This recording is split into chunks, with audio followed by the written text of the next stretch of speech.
क्या तुमने देखा? मेरा पहला सोल स्किल नाइफ टिप है, चाकू की नोक।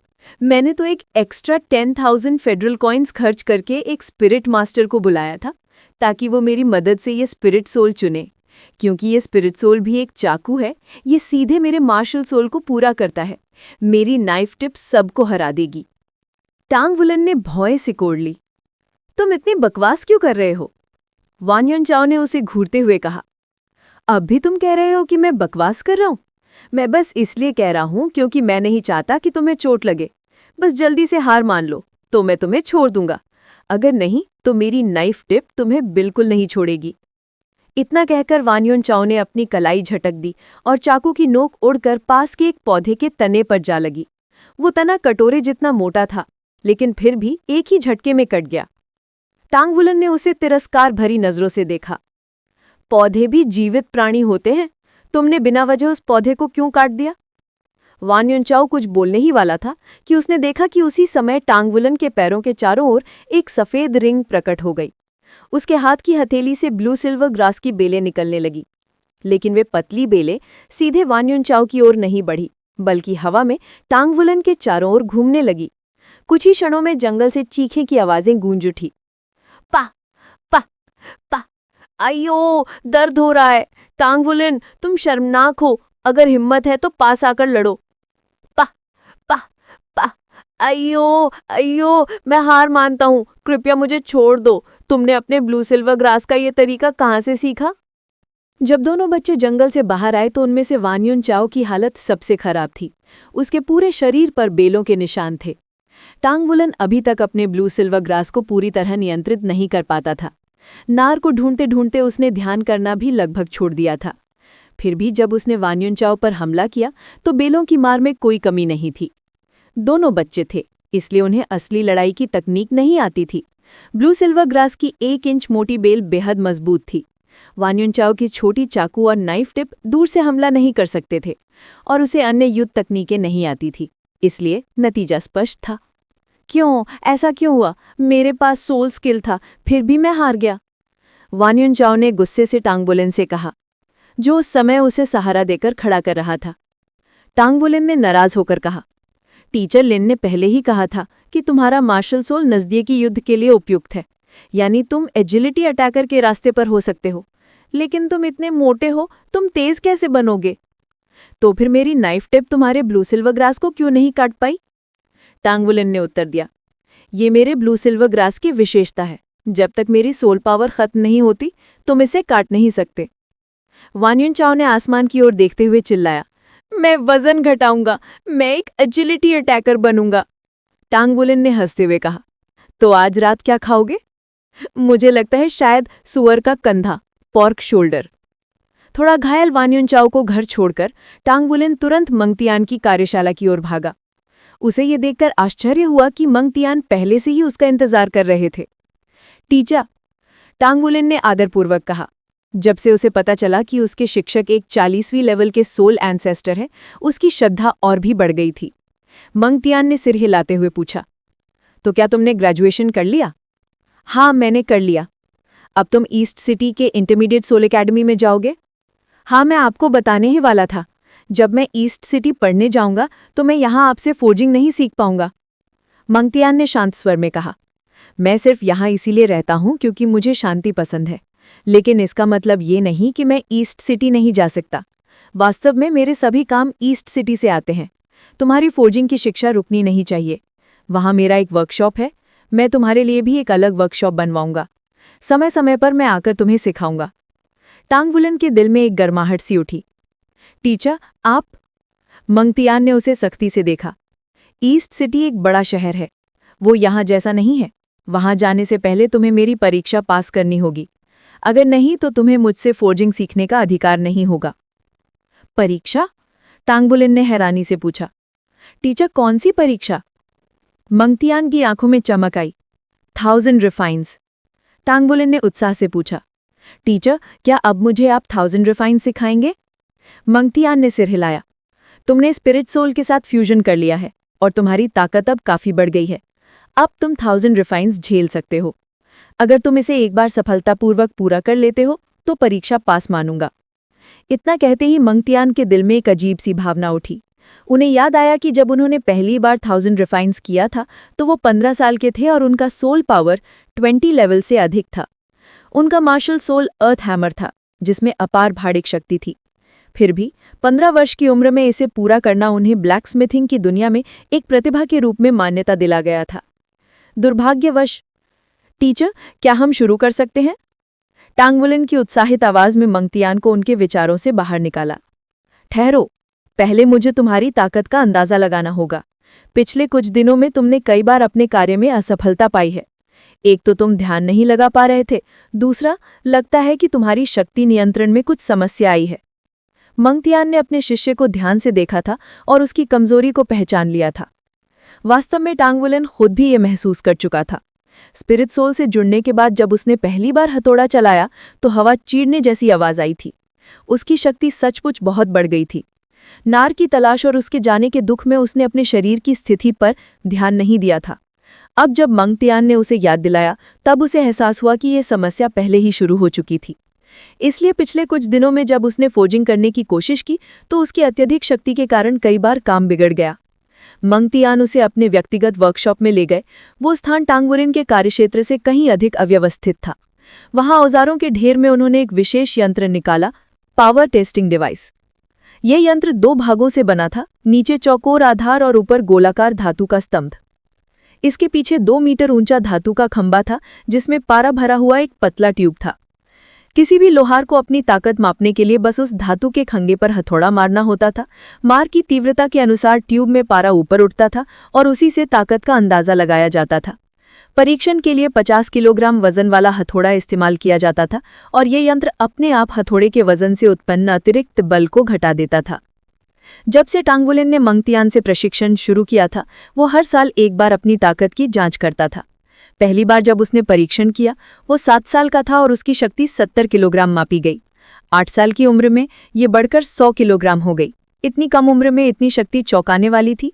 हालांकि ये उसके निरंतर फोर्जिंग अभ्यास का नतीजा थी। अब जब वो 9 साल का था, उसने अभी तक नया परीक्षण नहीं किया था, इसलिए आज का दिन बिल्कुल सही था। मंगतियान ने कहा, पहले बाएं हाथ से परीक्षण शुरू करो, और उसे 50 किलोग्राम वजन वाला ब्लैकस्मिथिंग हथौड़ा थमा दिया। लोहार की ताकत की परीक्षा बाएं और दाएं हाथों में बांटी गई थी। टांग वुलिन ने पहली बार जब ये परीक्षा दी थी तब उसने मंगतियान को बहुत चौंका दिया था, क्योंकि उसके दोनों हाथों की ताकत असाधारण रूप से संतुलित थी। उसका दायां हाथ केवल थोड़ा ही बाएं से अधिक शक्तिशाली था। टांग वुलिन ने अपने बाएं हाथ में फॉर्जिंग हथौड़ा पकड़ा। उसके हैंडल पर बनी सर्पिल आकृति उसकी कोमल हथेली और कठोर छालों ने धंस गई। उसकी पकड़ बेहद मजबूत हो गई। उसने गहरी सांस ली और अपना शरीर आधा मोड़ा, फिर अपने पूरे शरीर की संचित शक्ति से हथौड़े को झुलाया। उसी क्षण जब उसने अपनी सारी ताकत लगाई, उसे अपनी पूंछ की हड्डी या टेल बोन से एक गर्माहट की लहर उठती महसूस हुई। एक पल में ये गर्माहट उसकी रीढ़ की हड्डी में ऊपर तक फैल रही। जब उसने हथौड़ा झुलाया तो हवा में एक तीखी सीटी जैसी आवाज गूंजी और हथौड़ा जोर से प्लेट पर आ गिरा। धड़ाम! स्तंभ के भीतर का पारा पल भर में ऊपर उछल गया। एक साफ आवाज टांग वुलिन और मंगतियान के कानों में गूंजी, जिससे कुछ क्षणों के लिए उनके कान बज उठे। मंगतियान ने अपनी आंखें मली, मानो ये सुनिश्चित करना चाहता हो कि उसने सही देखा है। इस समय स्क्रीन पर एक संख्या दिखाई दी।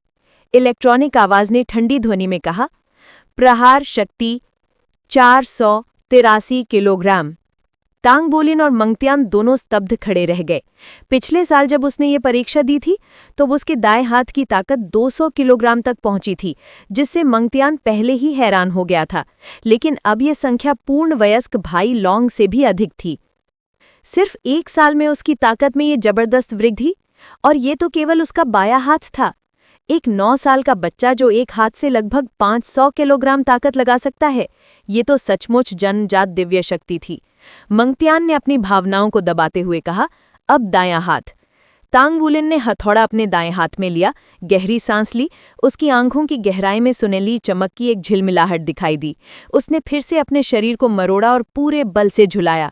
इस बार भी रीढ़ से वही गर्म लहर प्रवाहित हुई। हथौड़ा हवा को चीरते हुए एक और भी अधिक तीखी आवाज में गरजा, जिससे हवा में विस्फोट जैसी गूंज उठी। पूरा कमरा उस प्रहार से हल्का सा कांप गया। मंगतियान को अपने कान ढकने पड़े।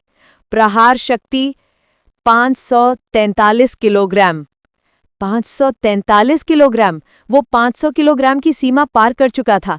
मंगत्यान फिर से हक्का बक्का रह गया। उसने सोचा था कि उसकी ताकत कुछ बढ़ी होगी, लेकिन ये तो कल्पना से भी परे थी। 9 साल की उम्र में उसके दोनों हाथों की सम्मिलित शक्ति 1000 किलोग्राम से अधिक थी। उसका अस्तित्व किसी छोटे राक्षस से कम नहीं था। यद्यपि ये विस्फोटक बल था, फिर भी यही शक्ति थी जो फॉर्जिंग में प्रयोग की जाती थी। हथौड़े के वजन को घटाने के बाद भी उसके दोनों हाथों की शक्ति लगभग 500 किलोग्राम थी। यहाँ तक कि शक्ति प्रकार के सोल ग्रैंड मास्टर्स के पास भी ये ताकत नहीं होती। ये तो सोल एल्डर स्तर की ताकत थी। उसके पास इतनी जन्मजात दिव्य शक्ति थी, फिर भी उसका martial soul blue silver grass क्यों था? अगर उसका मार्शल सोल कोई हथौड़ा होता तो वो सचमुच एक महान प्रतिभा होता। तांग वुलिन खुद भी अपनी ताकत देखकर चकित था। भले ही उसे 500 किलोग्राम शक्ति का सही महत्व नहीं पता था, लेकिन वो समझता था कि एक सोल रिंग वाले व्यक्ति के लिए ये अत्यंत भयानक शक्ति है।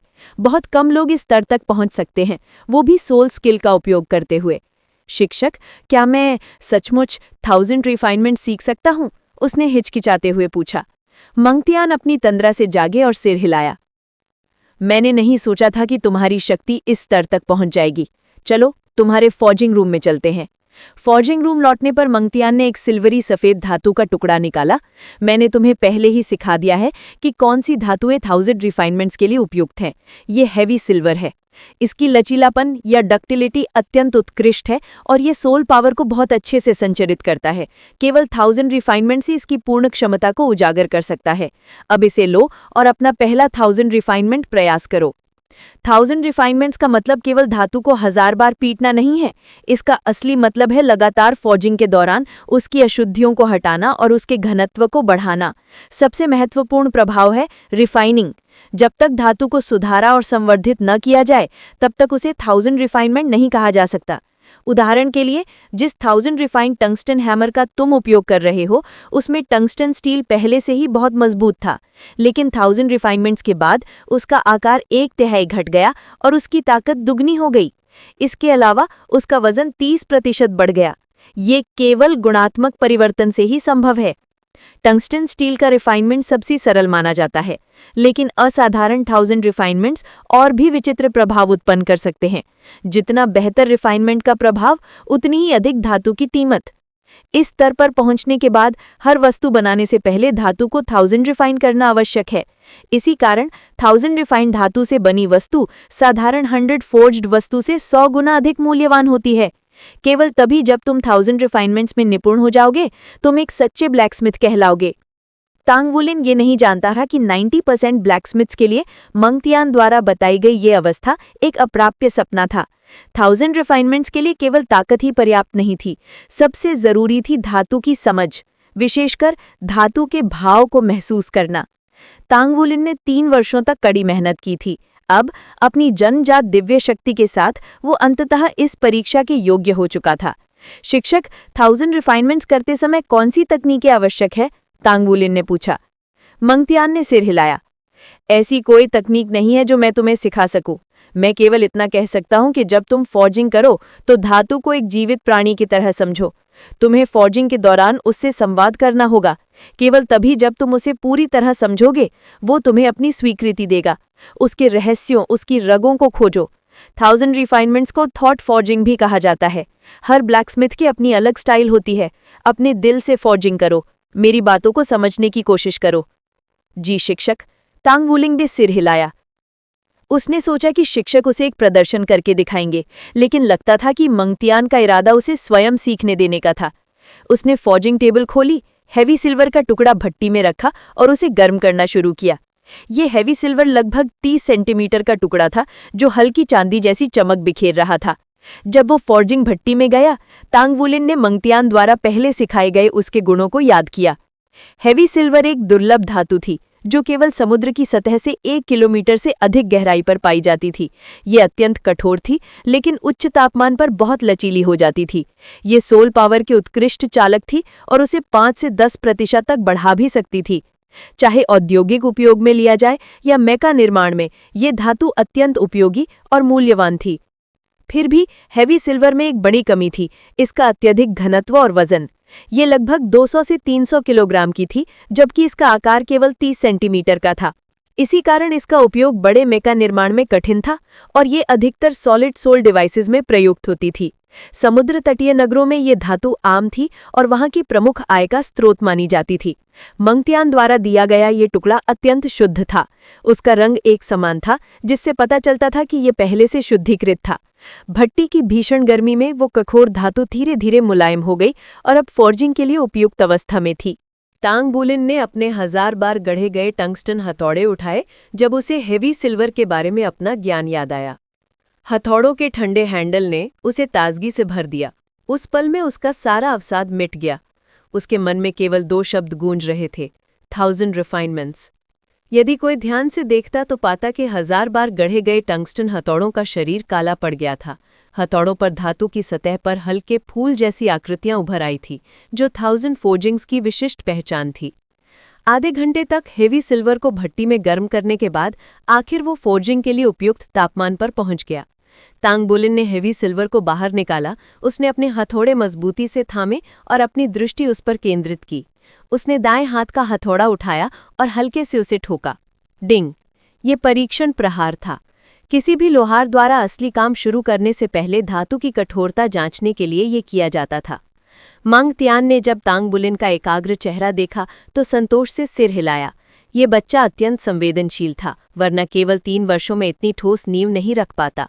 उसका स्वभाव स्थिर था और बुद्धि तेज। मंगत्यान को लगा ये बच्चा सचमुच उसकी विरासत संभालने के योग्य है। इस समय उसके सामने जो 1000 रिफाइनमेंट्स की परीक्षा थी, वो उसके लिए अत्यंत महत्वपूर्ण थी। मंगत्यान पीछे खड़ा होकर उसे ध्यान से देख रहा था और पूरी तरह विश्वास कर चुका था कि तांग बुलिन इसे पूरा कर सकता है। उसकी हाल की शक्ति वृद्धि के बाद उसके शरीर में कोई कमी नहीं रह गई थी। वो केवल 9 वर्ष का था। यदि वो सचमुच ये 1000 रिफाइनमेंट्स पूरा कर लेता तो वो एक नया रिकॉर्ड बना देता। वर्तमान रिकॉर्ड ब्लैकस्मिथ एसोसिएशन के एक सेंट क्राफ्ट्समैन के नाम था, जिसने ये कार्य 13 वर्ष 3 महीने और 2 दिन की आयु में पूरा किया था। स्वाभाविक रूप से तांग बुलिन को मंगत्यान के विचारों की कोई खबर नहीं थी। वो अपने संपूर्ण ध्यान और आत्मा केवल अपने सामने रखे हैवी सिल्वर पर केंद्रित किए हुए था। उसने बाएं हाथ का हथौड़ा उठाया और हैवी सिल्वर के किनारे पर जोरदार प्रहार किया। डैंग! धातु कांप उठी और इसके पहले कि उसका कंपन थमे, दाएं हाथ का हथौड़ा बिजली की गति से नीचे उतरा और फिर से प्रहार किया। हालांकि अभी तक उसने 1000 रिफाइनमेंट्स के स्तर को नहीं छुआ था, परंतु उसने पहले ही कई 100 रिफाइनमेंट्स धातु के टुकड़े बना रखे थे। कोई भी 1000 रिफाइनमेंट्स की शुरुआत 100 रिफाइनमेंट से ही होती है। इसी प्रक्रिया में धातु के गुणों को समझा जाता है। वो आमतौर पर इतनी दुर्लभ और उच्च श्रेणी की धातु से काम नहीं करता था। यह पहली बार था जब वो हैवी सिल्वर से फोर्जिंग कर रहा था, इसलिए उसे पहले उसके स्वभाव को समझना था। उसके दोनों हथौड़े एक साथ लय में चल रहे थे और वो धातु पर लगातार प्रहार कर रहा था। वो अपनी पूरी ताकत का केवल 30 से 40% ही उपयोग कर रहा था। हर प्रहार के साथ चमकदार चिंगारियां उछलती और हथौड़ों की आवाजें कमरे में एक जीवंत फॉर्जिंग की धुन रच रही थी। कुछ समय बाद 100 रिफाइनमेंट्स पूरा हो गया। ये केवल 100 बार प्रहार करने का काम नहीं था, बल्कि इसमें धातु की अशुद्धियों को हटाकर उसकी घनत्व और गुणवत्ता को बढ़ाया जाता था। इस प्रक्रिया के बाद तांग बुलिन ने हैवी सिल्वर की असली विशेषता समझ ली। उसकी कठोरता अब तक की सभी धातुओं से अधिक थी, साथ ही उसमें अद्भुत लचीलापन भी था। जब उसे मारा जाता तो वो बस हल्का सा कांपता, मानो उसके तांग बुलिन की शक्ति का प्रतिरोध कर रहा हो। सौभाग्य से तांग बुलिन ने अपनी पूरी ताकत नहीं लगाई थी, इसलिए वो हथौड़ों पर नियंत्रण बनाए रख सका। आम धातुओं पर यदि ये 40 किलोग्राम का हथौड़ा प्रहार करता तो 80 किलोग्राम की धातु में गहरी धंसाव बन जाती, लेकिन हेवी सिल्वर में ऐसा नहीं हुआ। वो बस थोड़ा सा विकृत हुआ। इस प्रकार की दुर्लभ और मजबूत धातु को 1000 रिफाइन करना आसान नहीं था। 3 वर्ष की फोर्जिंग साधना ने तांग बुलिन को धैर्य का मूल्य सिखाया था। वो तनिक भी अधीर नहीं हुआ। उसने ठान लिया कि चाहे वो 1000 रिफाइनमेंट्स ना कर पाए, लेकिन कम से कम इसे पूर्ण रूप से 100 रिफाइन जरूर करेगा। वो इस धातु को अपने सबसे कीमती रत्न की तरह मानकर गढ़ रहा था। उसने अपनी ताकत नहीं बढ़ाई, बल्कि और भी नियंत्रित कर दी। धीरे धीरे उसने हेवी सिल्वर की नसें और गुणों को समझ लिया। मंगत्यान, जो अब तक गंभीर था, अब हल्के से मुस्कुराया। ये बच्चा सचमुच चतुर था। बिना किसी मार्गदर्शन के उसने खुद अपना लय पा लिया था। इतनी दुर्लभ धातु को ऐसे ही गढ़ा जाना चाहिए जैसे कोई अपनी प्रिय स्त्री को छूता है, कोमलता और ध्यान से। यदि इसे बिना सोचे समझे बलपूर्वक पीटा जाए तो उसकी आंतरिक संरचना टूट जाएगी और उसकी समस्त विशेषताएं नष्ट हो जाएंगी। धीमी और नियंत्रित गति से गढ़ना अधिक समय लेता है, परंतु यही सबसे भरोसेमंद तरीका है। इसी प्रक्रिया में व्यक्ति धातु के भीतर के परिवर्तन को महसूस करना सीखता है। समय के साथ तांग बोलिन की एकाग्रता और भी बढ़ती गई, यहाँ तक कि वो एक अद्भुत अवस्था में पहुंच गया। उसके लिए अब केवल एक ही चीज अस्तित्व में थी, हेवी सिल्वर। उसकी सोल पावर उसकी ताकत को बढ़ा रही थी, जिससे उसकी सहन शक्ति और एकाग्रता भी बढ़ी। इतने दर्द और संघर्ष के गुजरने के बाद उसकी स्पिरिचुअल पावर भी एक स्तर ऊपर बढ़ चुकी थी। यद्यपि आत्मिक शक्ति अभी भी स्पिरिट कनेक्शन के स्तर से नीचे थी, फिर भी उसका प्रभाव हर जगह मौजूद था। वो उसकी धारणा और दृढ़ता दोनों को मजबूत कर रही थी। इस शक्ति के प्रभाव में तांग बुलेन और भी केंद्रित होकर फोर्जिंग कर रहा था। यही कारण था कि स्पिरिट पगोड़ा की मशीन ने उसकी स्पिरिचुअल पावर का स्तर 38 आंका था। 1 घंटे बाद भी हेवी सिल्वर में कोई बड़ा बदलाव नहीं देखा, बस थोड़ा सा आकार बदला था। 2 घंटे बाद हथौड़ों की गति और बल बढ़ गया। तांग बुलेन का माथा पसीने से भीग गया था। उसका शरीर थक चुका था, परंतु उसकी आत्मा अब भी जोश से भरी हुई थी। 2 घंटे की मेहनत के बाद भी परिणाम बहुत कम दिखा, लेकिन इन 2 घंटों में उसने हेवी सिल्वर के साथ संवाद स्थापित कर लिया था। ध्यान से देखने पर धातु की सतह पर छोटे गोल निशान दिखाई दे रहे थे। हर कोने पर सैकड़ों बार हथौड़ा पड़ा था। हर प्रहार के साथ पूरी धातु कांपती और उसे अपने स्वभाव के बारे में और बताती। डैंग! ये प्रहार पहले से भी कहीं अधिक जोरदार था, जिससे पीछे खड़े मंगत्यान की बोहें उठ गई। अब तांग बोलिन ने सचमुच अपनी ताकत लगानी शुरू कर दी थी। 2 घंटे की गहराई से समझने के बाद अब असली फोर्जिंग शुरू हुई। हर बार जब वो हथौड़ा चलाता, उसका पूरा शरीर थरथरा उठता। ताकत उसकी एड़ियों से शुरू होकर कमर, पीठ, बाहों से होती हुई हथौड़ों तक पहुंचती। हर प्रहार में 300 किलोग्राम से अधिक बल था। उसने हल्के से अपने पैर से भट्टी के नियंत्रण बटन दबाए और ज्वालाएं तेज हो गईं। भट्टी के छिद्रों से निकलती नारंगी लपटों ने हेवी सिल्वर को चमकीले लाल रंग में तपाना शुरू कर दिया।